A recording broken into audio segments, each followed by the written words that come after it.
The History of the Standard Oil Company by Ida Tarbell. Recording by Tom Weiss. Preface. This work is the outgrowth of an effort on the part of the editors of McClure's magazine to deal concretely in their pages with the trust question.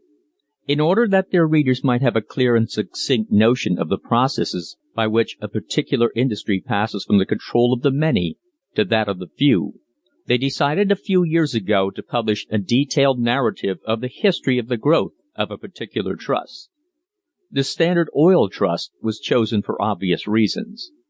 It was the first in the field, and it has furnished the methods, the charter, and the traditions for its followers.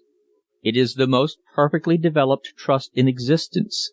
That is, it satisfies most nearly the trust ideal of entire control of the commodity in which it deals.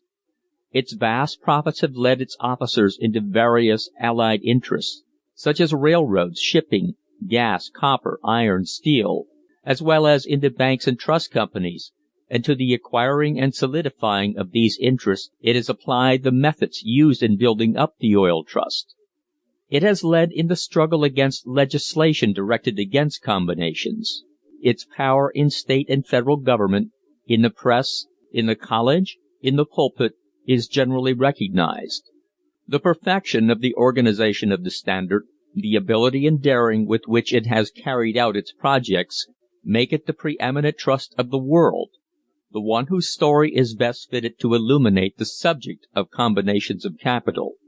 Another important consideration with the editors in deciding that the Standard Oil Trust was the best adapted to illustrate their meaning was the fact that it is one of the very few business organizations of the country whose growth could be traced in trustworthy documents. There is in existence just such documentary material for a history of the Standard Oil Company as there is for a history of the Civil War, or the French Revolution, or any other national episode which has divided men's minds. This has come about largely from the fact that almost constantly since its organization in 1870, the Standard Oil Company has been under investigation by the Congress of the United States and by the legislatures of various states in which it has operated, on the suspicion that it was receiving rebates from the railroads, and was practicing methods in restraint of free trade.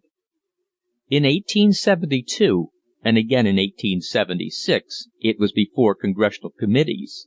In 1879 it was before examiners of the Commonwealth of Pennsylvania and before committees appointed by the legislatures of New York and of Ohio for investigating railroads.